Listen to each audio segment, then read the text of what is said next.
नमस्कार दोस्तों, IMC geometry की कड़ी में आगे बढ़ते हैं। आज आपका वक्त ज़ाया न करते हुए सीधा बिंदु पे आता हूँ मैं। आप पढ़ रहे थे त्रिभुज, और त्रिभुज के बारे में हम आगे पढ़ते हैं जहाँ से आपके टॉपिक है दोनों लेवल में, लेवल फर्स्ट और सेकंड में, त्रिभुजों की समरूपता एवं सर्वांग क्षमता। एक छोटी सी टॉपिक है भैया आपके, त्रिभुजों की समरूपता एवं सर्वांग क्षमता।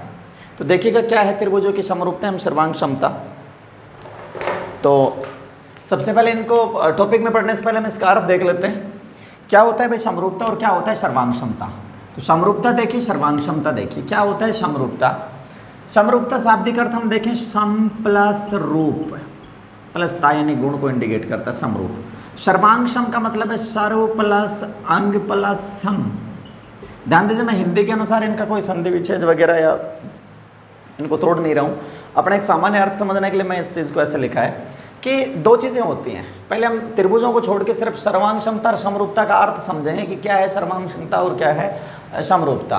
तो समरूपता का मतलब होता है समान रूप में। समरूपता का शाब्दिक अर्थ हम देख लेंगे समान रूप। फास्टली मैं आपको बता दूं, सर्वांग क्षमता का मतलब होता है सर्व अंग सम, यानी सारे के सारे अंग एक जैसे होंगे। सारे अंग, सभी अंग, लिख देता हूँ समस्त अंग का मतलब हो गया भाग, तो समस्त भाग समान, वो हो गया सर्वांग सम। और समरूप का मतलब होता है समान रूप। जैसे मैं आपको छोटा सा एग्जांपल दे रहा हूँ कि एक तो होती है क्रिकेट की बॉल है, क्रिकेट की बॉल है, और एक है फुटबॉल या वॉलीबॉल है भाई। तो ये दोनों क्रिकेट की बॉल और फुटबॉल देखने में एक जैसी लगती हैं, यानी इनका जो रूप है, आकृति है इनकी, वो एक जैसी है।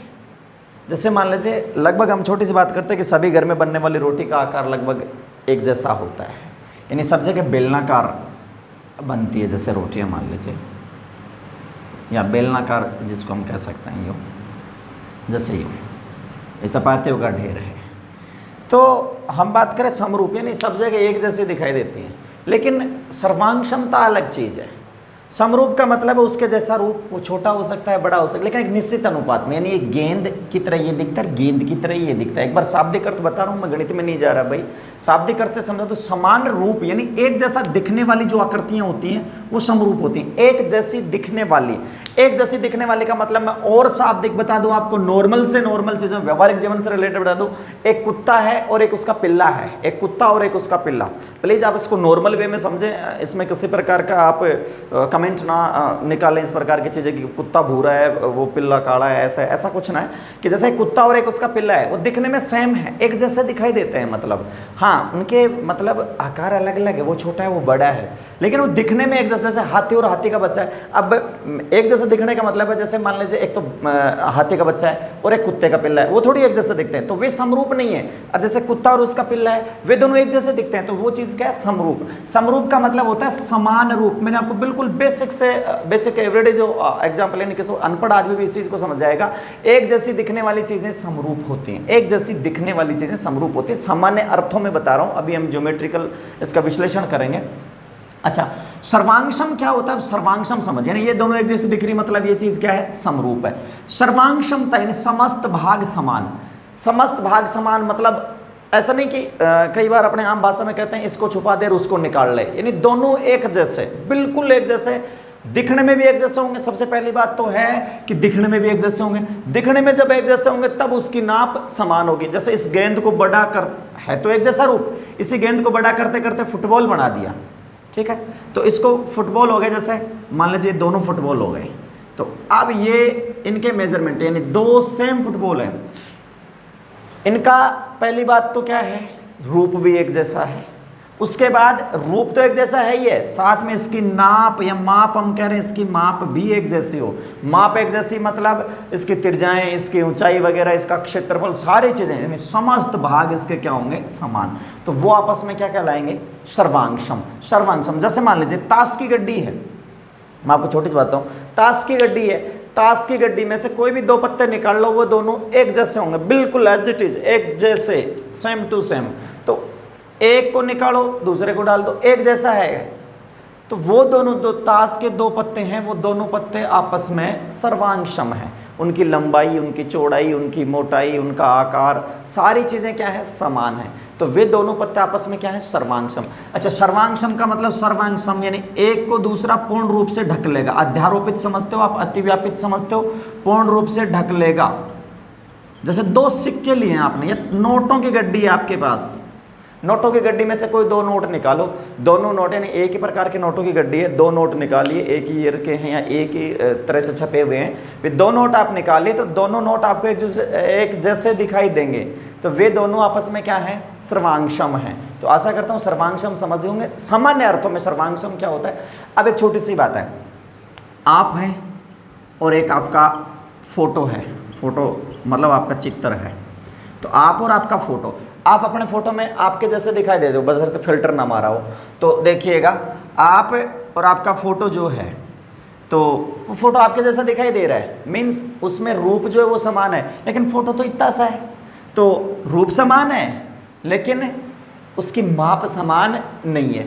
एक ऐसा हो कि जैसे किसी इंसान के, किसी महान लोगों की मूर्तियां बनाई जाती हैं एज इट इज़ उसी नाप की, उतना ही मोटाई, चौड़ाई, लंबाई वगैरह। तो जैसे मान लीजिए दो मूर्तियां बनाई गई हैं, आपके दो फोटो की तुलना करें तो दोनों फोटो आपस में, जैसे एक साथ आपने दो फोटो बनवाए हैं, वे दोनों फोटो आपस में क्या होंगे, सर्वांग सम होंगे। और आपके साथ उसकी तुलना की जाए तो वे आपके क्या दिख रहे हैं, समरूप दिख रहे हैं। यानी एक निश्चित अनुपात में यदि इनको बनाया जाए, मैं शाब्दिक अर्थ से समझा रहा हूँ, नहीं कि ज्योमेट्रिकल। तो समरूपता और सर्वांग समता एक बार के लिए आप समझ गए होंगे शायद। तो वे आकृतियाँ जो एक जैसी दिखती हैं वे तो क्या होती हैं, समरूप। फिर जो एक जैसी है, सर्वांग सम कौन होगा, पहले तो आकृतियां एक जैसी होंगी। ताश का पत्ता ताश के पत्ते के ही सर्वांग, कुत्ते का पिल्ला कुत्ते के पिल्ले के ही सर्वांग सम होगा। ध्यान रहे, हाथी के बच्चे के नहीं। तो सबसे पहले एक छोटी छोटी बातें जो मैं आपको यहाँ समझा रहा हूँ, सर्वांग क्षमता। सर्वांग क्षमता तभी होगी यानी पहले क्या होंगी, वे आकृतियां समरूप होनी चाहिए, यानी वे समरूप आकृतियां। सर्वांग क्षमता की परिभाषा मैं बता रहा हूं आपको, और इसमें फैक्ट भी निकलेंगे जहां से सवाल पूछते हैं। अब आप कंफ्यूज हो जाते हो, सवाल आएंगे। प्रत्येक सर्वांगसम आकृति सदैव समरूप होते हैं। जो दो सर्वांगसम आकृतियां हैं वे अवश्य ही समरूप होती हैं। अच्छा, दूसरी बात, जो समरूप है जरूरी नहीं कि वे सर्वांगसम हो, यानी जो आकृतियां सर्वांगसम है वो अवश्य ही समरूप होती हैं। कथन सत्य है, लेकिन इसका विपरीत सत्य नहीं है। अब आप कंफ्यूज हो गए कि सर्वांगसम समरूप होता है, समरूप सर्वांगसम नहीं होता। यदि रट्टा मारोगे तो कंफ्यूज हो गए। तो भाई सर्वांगसम तो यानी बराबर नाप कब आएगी, पहले तो उसके जैसा दिखना चाहिए। रबड़ की गेंद है जैसे फुटबॉल है, तो अब ऐसे थोड़ी घन को आप गोले के जैसा सर्वांगसम सिद्ध कर दोगे। सर्वांगसम तो बाद में, नाप वाप तो बाद में बराबर आएगी, पहले उसका रूप तो वैसा हो। तो देखिएगा, सर्वांगसम आकृतियां सदैव क्या होती हैं, समरूप होती हैं। तो जो आकृतियां सर्वांगसम वो पहले कहीं ना कहीं समरूप होती हैं। अब मैं आपको स्टेप बाय स्टेप बता रहा हूँ। सबसे पहले जैसे इसी गेंद वाले एग्जाम्पल से बताता हूँ, ये चीज़ क्या है, अब समरूप है, इसके जैसा दिख रहा है, एक निश्चित अनुपात में इसका दुगना होगा तिगुना होगा, तो ये समरूप है फिलहाल। लेकिन यदि आप इसको सर्वांगसम करना चाहो तो आपको इतनी ही बड़ी गेंद लानी पड़ेगी। मतलब सर्वांगसम नाप तो बाद में देखोगे, पहले तो रूप ही चेक करोगे कि इसके जैसा रूप है कि नहीं है। तो जो आकृतियां सर्वांगसम होती हैं वे सदैव पहले क्या होती हैं, समरूप होती हैं। सर्वांगसम तो बाद में बनती हैं। अरे जैसे मान लीजिए सास तो बाद में बनेगी, पहले तो बहू बनेगी ना, तो सास बनने से पहले बहू होगी, तो सर्वांगसम बनने से पहले वो क्या होगा, समरूप होगी। देखिएगा, ये तो थे इनकी व्यवहारिक बातें। अब हम पढ़ते हैं त्रिभुजों की समरूपता, कि त्रिभुजों की समरूपता और उनकी सर्वांग क्षमता। तो क्या होती है समरूपता, आप शाब्दिक अर्थ समझ गए होंगे। सर्वांग क्षमता क्या होती है, शाब्दिक अर्थ आप समझ गए होंगे। अब हम त्रिभुज के रेफरेंस में इसको पढ़ते हैं। मैं आपके पास ऐसे दो त्रिभुज बना रहा हूँ भाई, ध्यान से समझिएगा, यहाँ आपको एक चीज़ समझ में आ जाएगी। देखिएगा, ये 3 सेंटीमीटर 3 सेंटीमीटर 3 सेंटीमीटर 3-3 सेंटीमीटर वाला एक त्रिभुज है, मतलब समबाहु त्रिभुज है ये, समबाहु त्रिभुज। और ये भी एक समबाहु त्रिभुज मैंने बनाया है यहाँ पे। मान लीजिए ये 5 सेंटीमीटर 5 सेंटीमीटर 5 सेंटीमीटर है, ये 3 सेंटीमीटर है, ये 5 सेंटीमीटर वाला है। अच्छा, ये इसके जैसा दिख रहा होगा शायद आपको। ये दोनों त्रिभुज एक जैसे हैं क्योंकि ये भी समबाहु है, ये भी समबाहु है। इनका रूप एक जैसा है, समरूप है, ये समान रूप है। लेकिन क्या ये सर्वांगसम है, नहीं। क्यों नहीं है, क्योंकि ये छोटा है, ये बड़ा है। सर्वांगसम का मतलब इसको उठाओ, इस पे लगाओ, बिल्कुल तीनों कोणे बराबर एडजस्ट हो जाए। तीनों बराबर एडजस्ट होने का मतलब ये वाला कोणा यहाँ आ जाए, ये वाला कोणा यहाँ आ जाए, ये वाला कोणा यहाँ, तब वे क्या बन जाएंगे, सर्वांगसम। तो फिलहाल ये त्रिभुज क्या है, समरूप है। क्या नहीं है, सर्वांग सम नहीं है। तो समरूप कब होते हैं, जब उनका एक जैसा रूप होता है। अब हम चर्चा करते हैं कि वे आकृतियां हैं जो सदैव समरूप होते हैं, जो सदैव समरूप होते हैं। तो त्रिभुज की सर्वांग समरूपता पढ़ने से पहले मैं कुछ एक आकृतियों के नाम लिख रहा हूं, जो आकृतियां हमेशा माप अलग अलग हो उनकी, सर्वांग सम हो न हो, लेकिन समरूप सदैव होती हैं। जैसे वर्ग हैं, दो वर्ग सदैव समरूप होते हैं, दो वर्ग सदैव समरूप होते हैं, दो घन सदैव समरूप होते हैं, दो गोले सदैव समरूप होते हैं। यानी जहाँ एक भुजा का काम करता है, अलग अलग भुजाओं का अनुपात आएगा तो जरूर नहीं कि वे समरूप हो, क्योंकि अनुपात बिगड़ सकता है। जैसे आयत की, किसी आयत की लंबाई और चौड़ाई का अनुपात कुछ अलग होता है। यानी आपसे सवाल पूछ सकता है क्या दो आयत सदैव समरूप होते हैं? नहीं, क्योंकि डिपेंड करता है उनके लंबाई चौड़ाई के अनुपात पे। किसी आयत की लंबाई ज़्यादा चौड़ाई कम हो सकती है, या उनका रेशियो जो है वो पहले का अलग और दूसरे का अलग हो सकता है। तो ध्यान रहे, वे आकृति हैं जो सदैव समरूप होती है। दो वर्ग सदैव समरूप एक जैसे दिखते हैं, दो वृत्त एक जैसे दिखते हैं, दो घन एक जैसे दिखते हैं, दो गोले एक जैसे दिखते हैं। साथ में दो समबाहु त्रिभुज, ध्यान रहे, दो समबाहु त्रिभुज सदैव समरूप होते हैं। क्यों? उनके एंगल बराबर होंगे तो रूप एक जैसा बन जाएगा। अब हम बात करते हैं समरूपता की। सबसे पहले, अब तक हमने सिर्फ इसका अर्थ पढ़ा है, अब ज्योमेट्री परीक्षा वाली बातें यहाँ से देखते हैं। समरूपता क्या होती है? समान रूप वाला गुण जो होगा, आकृतियाँ समान रूप रहें। अब समान रूप होने के लिए क्या हो, त्रिभुज की सर्वांग समरूपता क्या होती है? त्रिभुज की समरूपता, तो देखिएगा, समरूपता यानी दो में तो देखोगे आप, तुलना किससे करोगे? दो त्रिभुज होने चाहिए आपके, दो आकृतियों में देखोगे कि वे आकृतियां अकेली का थोड़ी कोई समान रूप होगा, कि इसका और उसका रूप मिलता है कि नहीं मिलता। तो देखिएगा कि दो त्रिभुज कब समरूप होंगे? दो त्रिभुज समरूप होंगे कब? अब मैं यहां लाइन लिख रहा हूं भाई, पहले बिंदु, जब उनके संगत कोण, एक शब्द ध्यान रख, क्रॉसपोंडिंग एंगल्स, संगत कोण समान हो। पहली बात, समरूप का मतलब एक जैसा दिखना है। अब मेरी बात सुनना भाई, जैसे एक त्रिभुज तो ये है और एक आपने ऐसा लिया, तो क्या ये समरूप है? भाई ये तो न्यून कोण है, ये समकोण है, तो ये समरूप नहीं है। समकोण त्रिभुज समकोण के जैसे, भाई एक जैसा दिखाना है तो जाहिर सी बात है उसकी शेप किससे बनती है? कोण, इसको बड़ा करोगे तो इसकी आकृति बिगड़ेगी ना, इसको और बड़ा करोगे और बिगड़ेगी, बिगड़ने का मतलब चेंज होगी। तो एक जैसा दिखने के का मतलब है सबसे पहले इसके एंगल एक जैसे होने चाहिए, यानी ये वाला कोण इस वाले कोण के, ये वाला कोण इस वाले कोण के, और ये वाला कोण इस वाले कोण के। संगत का बड़ा रोल रहेगा। पिछले रिट लेवल सेकंड में कई बार पूछी गई चीज़ है, यहाँ से संगत का अर्थ बताऊंगा मैं, क्या होता है संगत। वो अलजेब्रिक फॉर्म में नाम लिख के पूछता है संगत के बारे में। तो संगत कोण सदैव समान होंगे, यानी पहले त्रिभुज के तीनों कोण जो हैं वो के वो कोण दूसरे त्रिभुज में मिलने चाहिए। अब कैसे मिलने चाहिए मैं आपको संगत बता देता हूँ, देखिएगा। अच्छा, समरूपता जो होती है उसका चिन्ह इस प्रकार होता है भाई, एक लहर सी होती है, यानी लगभग बराबर सा।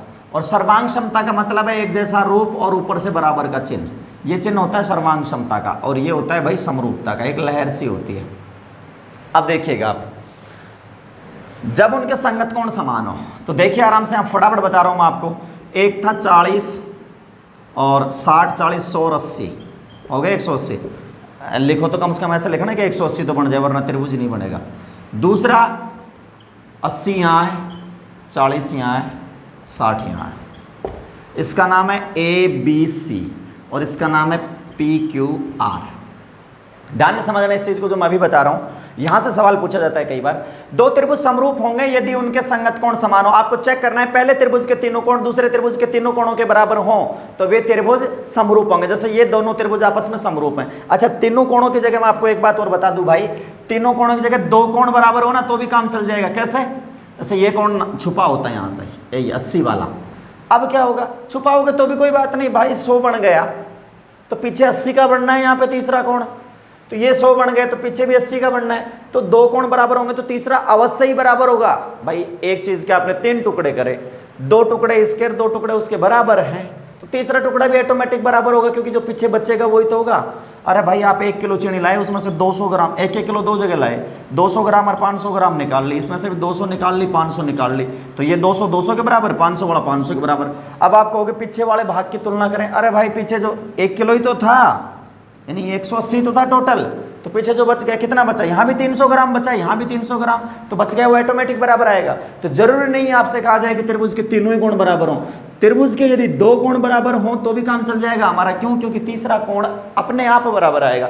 तो देखिएगा 40 से 60 है, तो तीसरा अपने आप कितने का आएगा, 80 का, तो ये भी कितने का आएगा, 80 का। तो नहीं दे रखा है तो आप कैलकुलेट कर लेंगे, तो तीनों कोण आपके क्या आ गए, बराबर आ गए। अब आपको बताना है कि इनको लिखेंगे कैसे। संगत शब्द का मतलब क्या है? क्या मैं इसको ऐसे लिख सकता हूं, त्रिभुज, ये ध्यान से देखिएगा भाई, त्रिभुज ABC similar to triangle PQR, क्या ये बात सही है? ऑप्शन में ऐसे आएगा, ये एंगल चित्र दे देगा आपको, जैसे मान लीजिए सपोज दैट ये चित्र दे दिया और पूछ ले निम्नलिखित में से कौन सा स्टेटमेंट ठीक है, तो आपको बताना है कौन सा स्टेटमेंट ठीक है। ABC, triangle ABC is similar to triangle PQR, क्या ये बात ठीक है? नहीं, ये बात गलत है। कैसे गलत है? देखिएगा, एक शब्द आया संगत, इनके लिखने का एक तरीका होता है भाई, जब उनके संगत कोण समान हो, तो संगत का मतलब होता है क्रॉसपॉन्डिंग एंगल्स, क्रॉसपॉन्डिंग पार्ट्स इसके, तो पार्ट्स की जगह हम एंगल की बात कर रहे हैं। तो देखिएगा, यानी ए शुरू में इसका नाम कहां से स्टार्ट करा, ए से, त्रिभुज ए, तो संगत का मतलब है समान स्थिति। ए पहली जगह पे आ रहा है तो यहां पहली जगह पे वो आएगा जो ए के जैसा होगा। आपको ज्यादा डीपली नहीं पढ़ना, नॉर्मल सी चीज है। ये चित्र देख के आपको देके पूछेगा कौन सा स्टेटमेंट ठीक है, पी क्यू आर लिखूं, क्यू पी आर लिखूं या आर क्यू पी लिखूं, यानी कई तरीके से इसको लिखा, फैक्टोरियल तरीके 6 तरीके से लिखा जाएगा। तो आपको बताना है कौन सा तरीके से लिखा जाएगा, कौन सा तरीका ठीक होगा।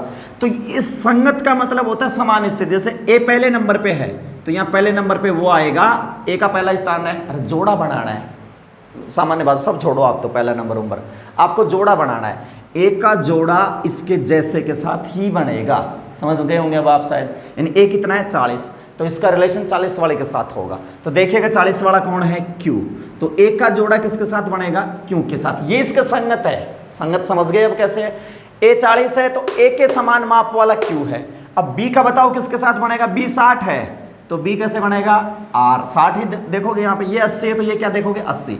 अब इनको जोड़े से बैठाना है, बस इतना समझ लीजिए आप संगत का मतलब। और ये कई बार पूछा गया है, कई बच्चों ने गलत करा है इसको, एबीसी को पी क्यू आर लिखते हैं, क्या ही फर्क पड़ता है भाई, बहुत फर्क पड़ेगा। इसका लिखने का तरीका संगत होगा, इसमें भी इसमें भी, दोनों में। यदि आप समरूपता और सर्वांग समता के पद लिख रहे हो ट्रायंगल के रूप में, इस प्रकार नामकरण के रूप में, तो जाहिर सी बात है क्रम का विशेष ध्यान रखें। मैं बार बार बताऊंगा आपको, क्रम पे आधारित सवाल पूछा गया, यानी क्रम पे आधारित सवाल पूछ के आपको टीचर बनाया गया है। बताओ, पिछले एग्जाम्स में आप देखोगे 11 से लेके जो पेपर हुए हैं अब तक, रीट वगैरह के, थर्ड ग्रेड के, तो उनमें देखिएगा आप, तो जब उनके संगत कोण समान होंगे तो वे क्या होंगे, समरूप होंगे। अब देखिएगा, आपने यदि पहला अपने मन से लिख दिया triangle A B C is similar to triangle, अब यहां खालिस्तान छोड़ रहा हूं मैं, बस ये खालिस्तान भरना आपको यदि आ गया, इसका मतलब आप ये सवाल सही कर दोगे। तो triangle A B C similar to triangle, अब ए का जोड़ा बैठेगा यहां पे, समझ गए मैं जोड़ा कैसे बैठेगा। मान लीजिए 3 दूल्हे हैं, तो इनकी दुल्हन जो आएंगी यहाँ पे वो इनके क्रम से बैठेगी। ए की दुल्हन पहले, ए पहले बैठे तो पहले बैठेगी, बी की सेकंड बैठे तो बीच में बैठेगी, सी लास्ट में बैठे तो लास्ट में बैठेगी, ऐसा जोड़ा बनाना है। और ये आपको समझाने के लिए बता रहा हूँ भाई मैं, देखिएगा अन्यथा नहीं आप इन चीज़ों को। तो ए 40 था तो ए का जोड़ा किसके साथ बना, क्यू के साथ, तो भाई पहला यहाँ लिखा जाएगा क्यू। फिर क्या है, बी, अब बी का जोड़ा किसके साथ बनेगा, बी 60 है तो आर है, देखिएगा उस चित्र को देख के बताना है आपको। और सी है तो सी किसके सिमिलर है, पी के, पी के इक्वल है तो पी। अब आपका ये आंसर आएगा कि इन चित्रों के according triangle ABC is similar to triangle Q R P. यदि आपने इनको इधर उधर कर दिया तो वो बात गलत है। क्यों, यहां से निष्कर्ष का, अब इसको पढ़ना भी सीखना है आपको। 2 त्रिभुज समरूप होंगे यदि उनके संगत कोण समान होंगे, ठीक है। अब जैसे ये नाम दे दिया आपको, तो आपको बताना है ए जो है ना वो क्यू के इक्वल होगा, बी जो है वो आर के इक्वल होगा, और सी जो है वो किसके इक्वल होगा, पी के। तो पहली शर्त तो यह है कि उनके संगत कोण बराबर हों। शर्त नंबर 2, इनकी भुजाएं वो भी कैसे, संगत, इनकी भुजाएं जो है संगत भुजाएं, इनकी भुजाएं परस्पर समानुपाती होती हैं। सीधा बताता हूं, इनकी भुजाएं जो संगत भुजाएं हैं वो समानुपाती होती हैं। अब समानुपाती कैसे होती हैं देखिएगा, क्रम से पढ़ना है इसको भी। ये भुजा क्या है, ए बी, तो ए बी किसके समान, ए बी का अनुपात किसके साथ लेना आपको, क्यू आर के साथ। यानी क्रम से पढ़ना है। जैसे समझ गए होंगे, जोड़ा जैसे था, जोड़ा नहीं टूटना चाहिए। ए बी दोनों को उठाया तो इधर से कौन कौन उठेगा, क्यू आर। ए उठते ही क्यू उठेगा, बी उठते ही आर उठेगा। तो ए बी जो भुजा है, ए बी का और किसका अनुपात लेना है, क्यू आर का। फिर आपने लिया बी सी, बी सी किसके साथ आएगा, आर पी के साथ, उसी क्रम में। तो ए बी अनुपात क्यू आर जो है वो का वो बराबर होगा किसके, बी सी अनुपात आर पी। यानी संगत भुजाएं समानुपाती होते हैं। जस्ट डबल होना, 1/2 होना, 3/5 होना, 4/9 जो भी होगा आपका, तो इसको हम ऐसा भी लिख सकते हैं, A B divide by Q R is equal to B C divide by R P. ये लो, से आपके पास फंक्शन बन जाएगा, क्रॉस मल्टीप्लिकेशन हो जाएगा, Q R into B C is equal to A B into R P. आगे numericals में हम देखेंगे किस प्रकार काम मिलेंगे। फिलहाल मैं आपको बेसिक बता रहा हूं। हम पढ़ रहे थे त्रिभुज की समरूपता एवं सर्वांग क्षमता। समरूपता क्या होती है, एक जैसा दिखना समरूपता कहलाती है। स्पेशल फॉर ट्रायंगल हम पढ़ रहे थे त्रिभुज की सर्वांग समरूपता, यानी समान रूप। दो त्रिभुज तब समान समरूप होंगे जब उनके संगत कोण समान होंगे और जब इनकी भुजाएं परस्पर समानुपाती होंगी। तो हाँ, ये क्रम जरूर आपको याद रखना है। बीच में कई बार सवाल पूछे गए हैं, ऐसे ऐसे देगा, यानी लिखे गए नाम को पढ़ना या चित्र देख के उनके नाम लिखना। तो जैसे ए लिखा है स्टार्ट में, तो स्टार्ट में वो लिखा जाएगा जो ए के जैसा होगा। आशा करता हूँ इस चीज़ को आप समझ गए होंगे। अच्छा, अब है समरूपता के नियम, यानी कैसे कैसे आप समरूपता के नियम से आप सिद्ध कर सकते हो कि ये चीज़ें समरूप हैं, दो त्रिभुज समरूप हैं। देखिएगा भाई, समरूपता का मतलब था आपका समान रूप, और सर्वांग क्षमता का मतलब क्या होगा, सारे अंग आपस में क्या हो जाएंगे, बराबर। तो समरूपता हम पहले पढ़ रहे थे, तो देखिएगा इसमें खूब बार सवाल पूछे जाते हैं, यहाँ कैलकुलेशन बेस्ड क्वेश्चन भी आते हैं भाई समरूपता से। तो देखिएगा, समरूपता, समरूपता के नियम देखने हैं आपको, आपने खूब पढ़ रखा होगा, मैं रिवीजन करा रहा हूँ। डबल ए या ट्रिपल ए, पहला नियम है आपका, मोटे लिख देता हूं भाई। समरूपता के नियम हम पढ़ रहे थे, समरूपता का नियम है डबल ए या ट्रिपल ए। ए का मतलब यहां एंगल से लिया गया है भाई, एंगल एंगल यानी दो एंगल समान हो या तीनों ही एंगल समान हो। नियम नंबर 1 था आपका डबल ए या ट्रिपल ए, यानी पहले दो त्रिभुज उठाने आपको, पहले त्रिभुज के दो कोण दूसरे त्रिभुज के दो कोण जैसे दिखाई दें, इसका मतलब ये दोनों त्रिभुज समरूप है। नियम को एक्सप्लेन कर देता हूं। यहां पे सी एंगल P है, जे एंगल R है। अब दूसरे कोण में उतनी नाप का, यानी ये P नाप का, ये R नाप का, ऐसा आपको दिखाई दे रहा है। यानी ये दो कोण, पहले त्रिभुज के दो कोण दूसरे त्रिभुज के दो कोणों के जैसे हैं, तो वे दोनों त्रिभुज समरूप हैं भाई। अच्छा, या फिर या लगा के जब ये दो बराबर है तो तीसरा ऑटोमेटिक, जैसे पी क्यू आर हो गया तो ये भी पी क्यू आर होगा, यानी तीसरा अपने आप बराबर होता है। मैंने आपको थोड़ी देर पहले बताया था 180 में से 3 टुकड़े करते हैं, 2 टुकड़े बराबर होंगे तो तीसरा बचा हुआ टुकड़ा अपने आप बराबर हो जाएगा। तो डबल ए या ट्रिपल ए से कंफ्यूज ना हो। डबल ए या ट्रिपल ए का मतलब होता है केवल समरूपता का नियम होता है, सर्वांग क्षमता का नहीं होता। क्यों नहीं होता, पूछा गया है आपसे पहले कि निम्नलिखित में से कौन सा सर्वांग क्षमता का नियम नहीं है, खासकर L2 वालों के लिए बता रहा हूं भाई। तो नियम नंबर 1 चर्चा करूंगा बाद में, क्यों नहीं होता है ये सर्वांग क्षमता का नियम। नियम नंबर 1 डबल ए या ट्रिपल ए का नियम, यानी मीन्स दो एंगल जो हैं, दो कोण जो हैं पहले त्रिभुज के, वो दूसरे त्रिभुज के दो कोण के, या पहले त्रिभुज के तीनों कोण दूसरे त्रिभुज के तीनों कोणों के जैसे हों, तो वे त्रिभुज समरूप होते हैं। दूसरा है आपका ASA, सेम डबल ए आ जाएगा इसमें, तो कोई दिक्कत नहीं है, तो इसको कोई खास वो करने की जरूरत नहीं है। एक होता है त्रिभुज की तीनों भुजाएं, त्रिभुज की तीनों भुजाएं, जैसे आप यहाँ ट्रिपल एस वगैरह ले लोगे, SAS ले लोगे, ये जो नियम होते हैं सर्वांग क्षमता के नियम होते हैं। इनमें आपको क्या करना है, पहले त्रिभुज की तीनों भुजाएं दूसरे त्रिभुज की तीनों भुजाओं के समान अनुपात में हों, तो समान अनुपात में होंगे तो जाहिर सी बात है भाई, वहाँ एंगल ऑटोमेटिक इक्वल हो जाएंगे। तो ट्रिपल एस का मतलब होता है पहले त्रिभुज की तीनों भुजाएं दूसरे त्रिभुज की तीनों भुजाओं के समान अनुपात में हों, भुजाएं समानुपाती हैं। यहाँ दो भुजाएं समानुपाती है, उनके बीच का कोण बराबर है, इसका मतलब वो भी क्या होंगे, समरूप। तो ये तो होंगे आपके पास समरूपता के नियम। अच्छा, यहां इतना इंपॉर्टेंस नहीं रखता जितना इंपॉर्टेंस सर्वांग क्षमता में रखता है भाई। यहां क्या होना चाहिए, मैं लिख देता हूं समरूपता। पहली बात तो यह है कोण समान होने चाहिए, कोण समान। दूसरी बात है भुजाएं क्या होनी चाहिए, समानुपाती। ऐसा कोई सा भी नियम जो इन दोनों में से सिद्ध कर दे, वही नियम किसका हो जाएगा, समरूपता का नियम। भुजाएं बराबर नहीं होती, समानुपाती। समानुपाती समझ रहे हो ना, संगत भुजाओं का अनुपात, एक जोड़े का अनुपात दूसरे जोड़े के बराबर होगा, दूसरे जोड़े का अनुपात, यानी तीनों जोड़ों का जो अनुपात होगा लंबाई का भुजाओं का वो बराबर होगा। अच्छा, डबल ए या ट्रिपल ए, बस एक ही बात है भाई, दोनों एक ही चीज़ होती हैं, ये सर्वांग क्षमता के नियम नहीं होते।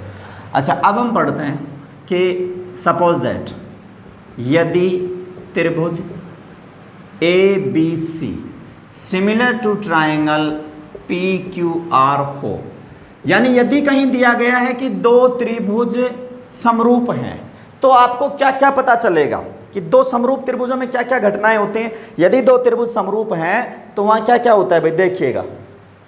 त्रिभुज एबीसी समरूप है त्रिभुज पी क्यू आर के, तो क्या होगा, यदि दो त्रिभुज समरूप है तो उनके तीनों कोण आपस में बराबर होंगे।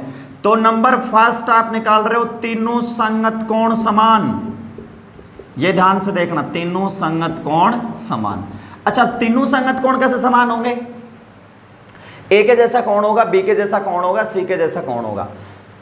क्रम से, यहां ध्यान, संगत का मतलब निश्चित क्रम, समान स्थिति लिख रहा हूं मैं, समान स्थिति क्रम, इसको ध्यान रखिए, ये नंबर खो देगा आपका यदि आप इसको भूल गए तो।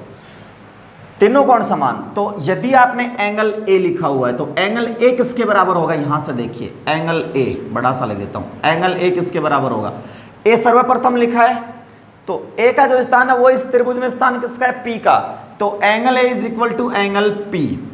दूसरा देखिए, एंगल बी जो है, बी का बीच का स्थान है तो यहां बीच में कौन है, क्यू, तो angle A is equal to angle Q, यानी बी जो है वो क्यू के बराबर होगा।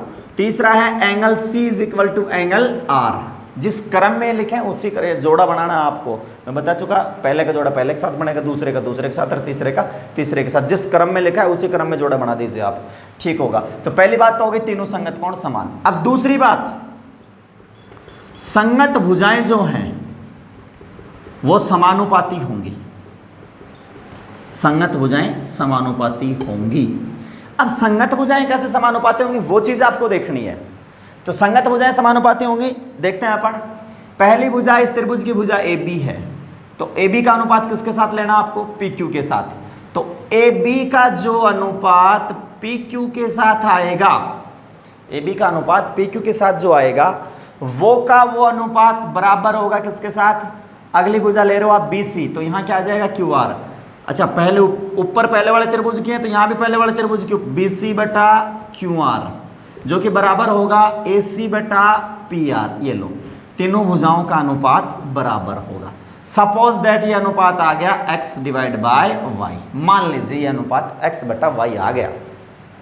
संगत भुजाएं समानुपाती होती हैं, तीनों कोण बराबर होंगे, संगत भुजाएं समानुपाती होती हैं। संगत भुजाएं नहीं, समस्त लंबाइयां समानुपाती होती हैं। समस्त लंबाइयां मतलब पहले त्रिभुज की माध्यिका दूसरे त्रिभुज की अपनी संगत माध्यिका के साथ वही अनुपात रखेगी जो अनुपात इनकी भुजाओं ने रखा है। अच्छा, परिमाप भी इनका इसी अनुपात में आएगा जो अनुपात में इनकी भुजाएं आ रही हैं। तो मैं यहाँ, आप थोड़ा सा डीपली पढ़ोगे तो संगत भुजाओं की जगह मैं इसमें करेक्शन करके लिख देता हूं, समस्त लंबाइयां उसी अनुपात में, इनकी जो समस्त लंबाइयां होंगी उनका अनुपात वही रहेगा, क्या, x अनुपात y।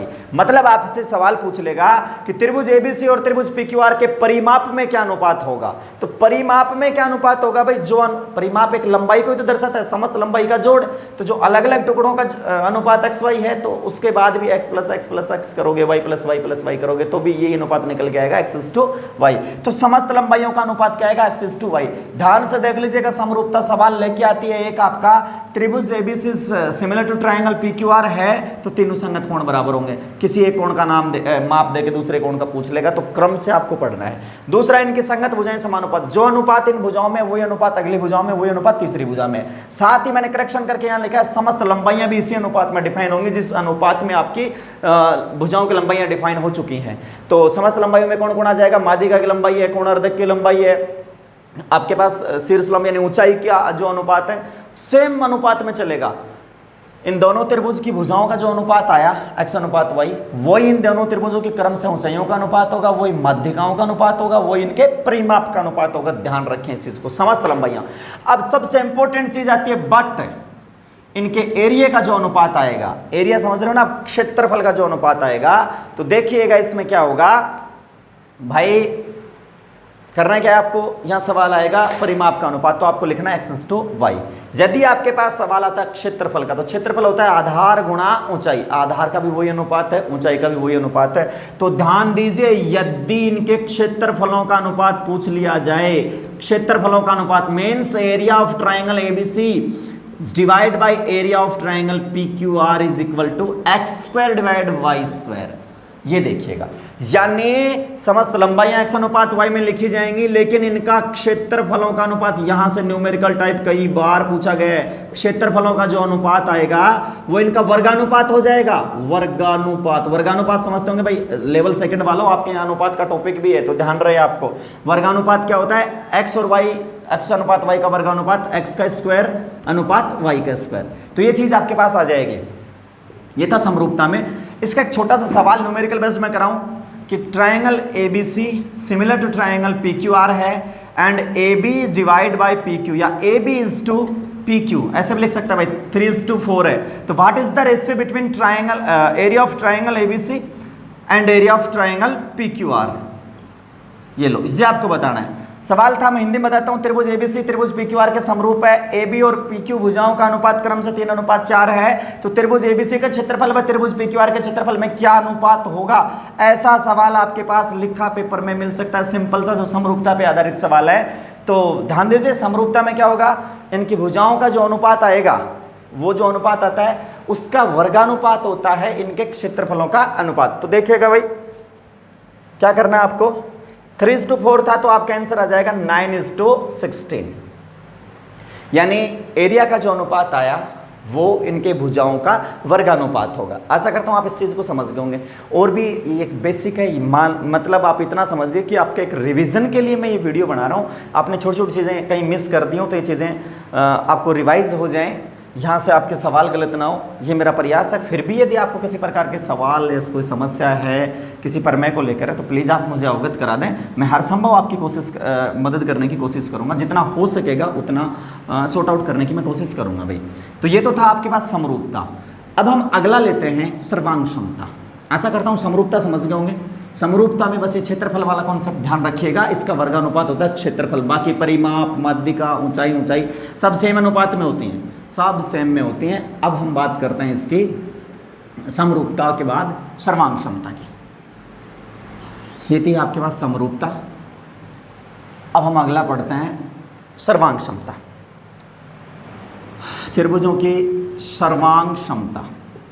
देखिएगा भाई क्या होती है सर्वांग क्षमता। सर्वे प्लस अंग प्लस सम, मैंने बेसिक कॉन्सेप्ट आपको बता दिया। अब सीधा मैं इसको ट्रायंगल पे लेके आ रहा हूं। जैसे triangle ABC is congruent to triangle PQR, यानी त्रिभुज ABC है वो त्रिभुज PQR के सर्वांग है। तो सर्वांग सम का देखो, ये लहर सी थी, ये लहर थी, यहाँ पे लहर समझ रहे हो ना आप, लहर के साथ साथ बराबर भी है। तो इस लहर का मतलब था समरूपता, यानी दिखने में एक जैसे हैं लेकिन ये नाप में भी बराबर है। और जो पहले वाले थे वो सिर्फ दिखने में एक जैसे थे, नाप में एक जैसे नहीं थे। एक समान अनुपात था वहाँ पे, और उस अनुपात का वर्गानुपात उसके क्षेत्रफलों का अनुपात को निरूपित कर रहा था। तो भाई छोटे छोटे फैक्ट हैं, इनको ध्यान रखिए। ज्योमेट्री इसी पे टिकी हुई है सारी। यदि ये फैक्ट आपको याद हैं तो आप बिना बेझिझक पेपर खोल के आंसर फटाफट जीके की तरह आप आंसर दे सकते हो इन चीज़ों का।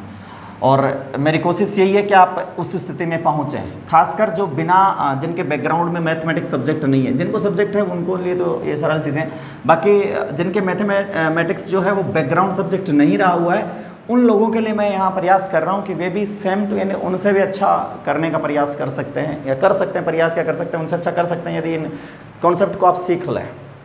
ठीक है, उनको कोई एक्स्ट्रा वो नहीं होता कि बैकग्राउंड सब्जेक्ट मैथमेटिक्स है तो उन्होंने कुछ बहुत ज़्यादा चीज़ें सीखी हुई, नहीं, ये सेम चीज़ें, त्रिभुज जैसा है वैसा ही आर्यभट्ट के टाइम पे जैसे था वैसा ही आज है। तो गणित में कुछ बदलने वाला नहीं है, छोटे छोटे फैक्ट हैं, बस वो फैक्ट यदि आपको आने लगे तो ये आने लग जाएंगी सारी चीज़ें। तो देखिएगा, इसका मतलब था समरूप, और ये इक्वल जो साइन लग गया, इसका बराबर का चिन्ह लग गया।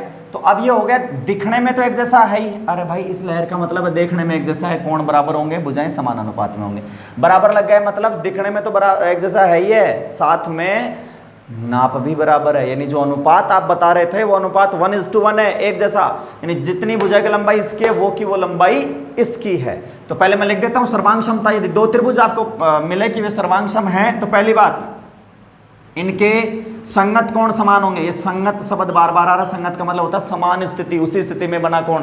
क्रमशः आप पढ़ सकते हो क्रमागत रूप से, इनके संगत कोण समान होंगे। दूसरी बात, इनकी संगत भुजाएं भी समान होंगी। वहां क्या था भाई, समान अनुपात था। इनकी संगत भुजाएं लंबाई में समान होंगी, लंबाई में, या इनकी संगत भुजाओं की लंबाई समान होगी। अब की बार अनुपात में बराबर नहीं होंगी, ये सारी लंबाई में बराबर। यदि ए बी 5 सेंटीमीटर है तो पी क्यू भी 5 होगी, बी सी 18 सेंटीमीटर है तो क्यू आर 18 होगी। यानी जो भी नाप आपको दे रखी है वो नाप इसकी, जो जिस क्रम में आप इसको पढ़ रहे हो उसी क्रम में आपको इसको पढ़ना है।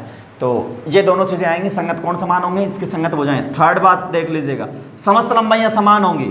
समस्त संगत लंबाइयां, समस्त लंबाइयां का मतलब क्या हुआ, पहले त्रिभुज की यानी ए बी पे जो माध्यिका आ रही है वही माध्यिका की लंबाई पी क्यू पे आएगी। यानी जो लंबाई इसकी सर्वांग क्षमता का मतलब है एक के ही दूसरा, मतलब एक के जैसा ही दूसरा है, ठीक है। यानी पहले का जो माप है, जो आकार है, जो क्षेत्रफल है, वो सारा का सारा दूसरे के जैसे होगा, ठीक है। जैसे दो सिक्के हैं, एक ही साल बने हुए, एक ही प्रकार के दो सिक्के हैं, तो उनकी नाप, उनका आकार, उनका वजन, जो भी चीज़ें आप कैलकुलेट करते हो सारी की सारी सेम है।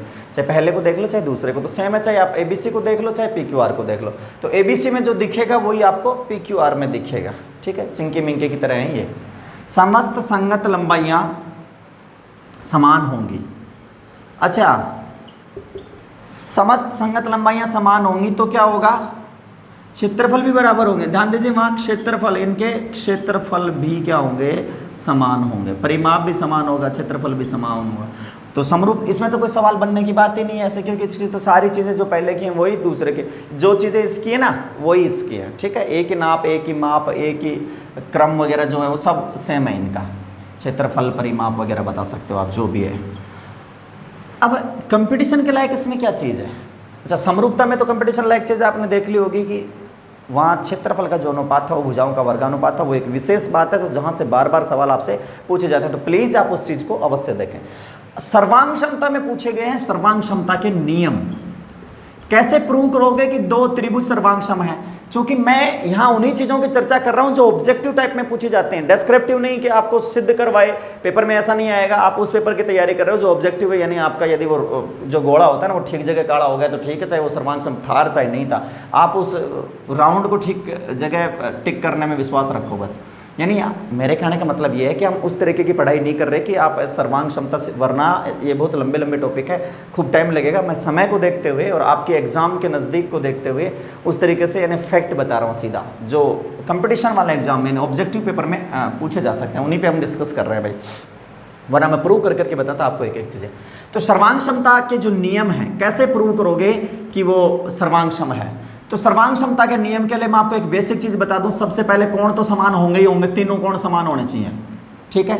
उसमें से कोई दो प्रूव कर दिए कोई बात नहीं, लेकिन अवश्य ही ऐसा नियम होगा जिसमें एक लंबाई अवश्य समान सिद्ध करनी है। आपको एक लंबाई समान सिद्ध करनी होगी, तो ही वो नियम सर्वांग क्षमता का नियम है। लंबाई का मतलब यहाँ एस मतलब साइड से है, एस यानी साइड यानी भुजा, कोण एंगल, एंगल मतलब ए का मतलब आप लेंगे एंगल, एंगल यानी कोण। तो यदि मैं यहाँ ए और एस यूज लूँ तो ए मीन्स एंगल यानी कोण को इंडिकेट करेगा, एस मीन्स साइड यानी भुजा को इंडिकेट करेगा। तो मैं एक ही लाइन में समझा दिया। यहाँ से पहले आपके पेपर में सवाल पूछा गया है कि एक लंबाई निम्न में से कौन सा सर्वांग क्षमता का नियम नहीं है। तो सर्वांग क्षमता के नियम में अवश्य एक एस तो विद्यमान होना ही होना चाहिए, बिना एस के कोई सर्वांग क्षमता का नियम नहीं बनेगा। मतलब मेरा सीधा सीधा फोकस किस पे है, डबल ए और ट्रिपल ए के। यानी डबल ए और ट्रिपल ए के जो रूल्स होते हैं वो सिर्फ एंगल्स को शो करते हैं, वहां भुजाओं की लंबाई के बारे में कोई संबंध हमें पता नहीं चलता। इसलिए डबल ए या ट्रिपल ए का नियम समरूपता का होता है, सर्वांग क्षमता का नहीं होता। गांठ बांध लीजिए, बस यही चीज आपसे पूछने वाला है कंपटीशन में, डबल ए या ट्रिपल ए, यानी एंगल एंगल या एंगल एंगल एंगल। एंगल नहीं बता रहा भाई, मैं एंगल बता रहा हूं, कोण की बात कर रहा हूं मैं, परी की नहीं। तो 2a या 3a का जो रूल होता है जिसमें एस नहीं आता, वो नियम केवल समरूपता का होता है, सर्वांग क्षमता का नहीं होता। ऐसा कई दफ़ा आपके रिट के या टेट के पेपर में पूछा गया है। सेकंड लेवल वालों ध्यान से देख लेना इस चीज़ को कि ये नियम सर्वांग क्षमता का नहीं होता।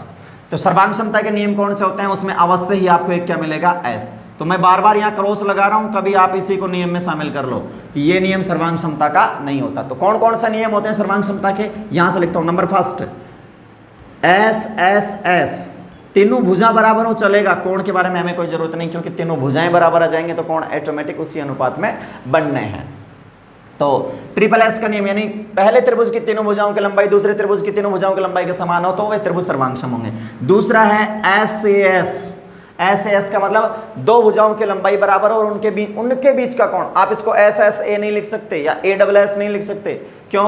क्योंकि जो दोनों भुजाएं, देखो मैं ऐसे बताऊं, ये लो ऐसे है, यदि ये इसके बराबर, ये इसके बराबर, तो ये वाला कोण इस वाले कोण के बराबर होगा तभी ये सर्वांगक्षम होगा। यदि आप इसको इसके प्रूव कर रहे हो तो सर्वांगक्षम नहीं होगा, ध्यान रहे। तो ऐसे बीच में ए क्यों लेते हैं, इनका क्रम निश्चित है, बीच में ए इसलिए लेते हैं दोनों साइड की भुजा और उनके बीच का कोण क्या हो, बराबर हो। अच्छा, अगला आता है आपका ए एस ए। ये क्या है, A S A? A S A का मतलब है दो एंगल और उनके बीच की भुजा। जैसे एक आधार पे दो कोण बन रहे हैं, ये दोनों कोण ऐसे देखिएगा, ए एस ए। तो ए एस ए यानी ये कोण इस कोण के बराबर, ये कोण इस कोण के बराबर, ये भुजा इनके बीच से, इन दोनों कोणों द्वारा अंतरित भुजा जो है वो भुजा दूसरे त्रिभुज के उन्हीं दोनों कोणों द्वारा अंतरित भुजा के बराबर हो तो त्रिभुज सर्वांगक्षम होंगे, इसलिए इसको इसी क्रम से लिखा जाता है भाई। अगला एक नॉर्मल सा है, आप तीनों में से किसी पे भी वो करके देख सकते हो, वो है आपका R H S. R H S का मतलब होता है राइट हैंड साइड, यदि हम कोई चीज़ प्रूव करते हो, लेकिन यहाँ ये नहीं है, यहाँ राइट एंगल, हाइपोटेनिस और साइड। राइट एंगल का मतलब होता है 90 डिग्री का कोण समकोण है, हाइपोटेनिस उसका कर्ण है, और एस का साइड का मतलब भुजा, चाहे आधार चाहे लंब, मतलब वही एक कोण हो गया। आर इंडिकेट करता है एक कोण को, कौन से कोण को, 90 डिग्री को। एच कर्ण, एस का मतलब है भुज, साइड, कर्ण को, और ये एस चाहे तो आधार ले लो चाहे लंब ले लो। ये यूं कह रहा है क्योंकि इससे थोड़ा सा भिन्न क्यों है ये, किससे, इससे क्यों भिन्न, एस ए एस ये, लेकिन इसमें ए पहले लिखा है, दो एस बाद में लिखे हैं। क्यों लिखे हैं? क्योंकि समकोण त्रिभुज का जैसे ये बनता है समकोण त्रिभुज, तो ये क्या कह रहा है, पहली बात तो ये कोण बराबर होना चाहिए, ये कोण बराबर होगा इसका मतलब दोनों त्रिभुज समकोण होने चाहिए, ये बता रहा है ये। दूसरी बात, ये जैसे ये दोनों का इक्वल होना चाहिए, जितना इसका है उतना इसका है, तो यदि ये बराबर है तब ये अपने आप ही बराबर हो गया, या ये बराबर है यानी इन दोनों में से कोई सा एक बराबर होना चाहिए, तो त्रिभुज क्या हो जाएंगे, सर्वांगक्षम। यानी यदि समकोण त्रिभुज का कर्ण है, समकोण त्रिभुज, मैं समकोण क्यों बोल रहा हूँ, आर का मतलब समकोण त्रिभुज है, यहाँ राइट एंगल ट्राइंगल, समकोण त्रिभुज का कर्ण समान हो और उसकी कोई एक भुजा, चाहे आधार के समान हो चाहे लंब के समान हो, तो कोई एक भुजा बराबर हो तो वे दोनों समकोण त्रिभुज परस्पर सर्वांगक्षम होते हैं। तो यह है सर्वांगक्षमता के नियम। डबल, ध्यान दीजिए, डबल ए या ट्रिपल ए जिसमें एस नहीं आता, बिना एस के सर्वांगक्षमता का नियम नहीं बनेगा। सर्वांगक्षमता के लिए जरूरी है कि आपके रूल्स में एस हो, तो ट्रिपल एस हो सकता है, एस आपके यहाँ पेपर में सवाल आया हुआ है L2 के लिए, मैं बार बार बता रहा हूँ, निम्नलिखित में से कौन सा सर्वांगक्षमता का नियम नहीं है, तो वहाँ आपने बताया था डबल ए या ट्रिपल ए लिखा था ऑप्शन में, तो ये नियम सर्वांगक्षमता का नहीं होता, किसका होता है, समरूपता का। तो समरूपता और सर्वांगक्षमता में इतना होता है, समरूपता में ये चीज समान होती है और समरूपता में यहाँ शब्द लिखा आता है समानुपाती। यदि यहाँ समानुपाती शब्द आ गए, सारे नियम चलेंगे वहां पे, यहाँ समान शब्द है तो वहां क्या काम में लेना है, समानुपाती, किसके लिए, समरूपता के लिए। अब इतने टॉपिक में मैं आपको बता दूं एक छोटे सा फैक्ट, जो सर्वांगक्षम है वो समरूप भी है, लेकिन जो समरूप है वो जरूरी नहीं सर्वांगक्षम हो। शायद इस थ्योरी से आप समझ गए होंगे, भाई अनुपात समान होगा तो ये समरूप बन जाएंगे, लेकिन ये खुद ही समान है तो अनुपात अपने आप ही समान रहेगा। यानी एक जैसे नाप के लिए पहले एक जैसा दिखना जरूरी है, तो जो आकृतियाँ सर्वांगक्षम होंगी, या फिर चिन्ह में देख लीजिए, समरूप प्लस बराबर, यानी सर्वांगक्षम को आप कंपटीशन में याद रखने के लिए ऐसे लिख सकते हो, सर्वांगक्षम बराबर समरूप प्लस समान माप, ये लो, ये दोनों चीजें मिलकर सर्वांगक्षम बनाती हैं। समरूप तो होना ही होना चाहिए, साथ में उसके माप बराबर होने चाहिए, जैसे दो भुजाओं की लंबाई बराबर है या तीनों की बराबर है, उसके बीच का कोण बराबर है। तो यहाँ से दो त्रिभुज यदि सर्वांग सम है तो आपको क्या क्या निकल के मिलेगा, संगत कोण समान होंगे, इसकी संगत भुजाओं की लंबाई बराबर होगी, इनकी संगत सभी लंबाइयाँ, संगत लंबाई उसका मतलब मेरा मध्य का ऊंचाई वगैरह से पहले त्रिभुज की ऊंचाई दूसरे त्रिभुज की ऊंचाई के बराबर होगी, संगत ऊंचाई यदि बेस सेम है तो। और क्षेत्रफल भी दोनों के क्या होंगे, समान। वहाँ क्या था, क्षेत्रफल वर्गानुपात में आ रहा था, वर्गानुपात किसमें, समरूपता में। तो ये थी त्रिभुज की समरूपता एवं सर्वांग क्षमता। आशा करता हूँ ये चीज़ आप समझ गए होंगे, छोटा सा फटाफट कराने की कोशिश की गई भाई। फिर भी यदि किसी प्रकार के सवाल समस्या हो तो प्लीज़ मुझे आप कमेंट बॉक्स में आके अवगत करा दें। बाकी नेक्स्ट वीडियो में पढ़ते हैं इससे आगे।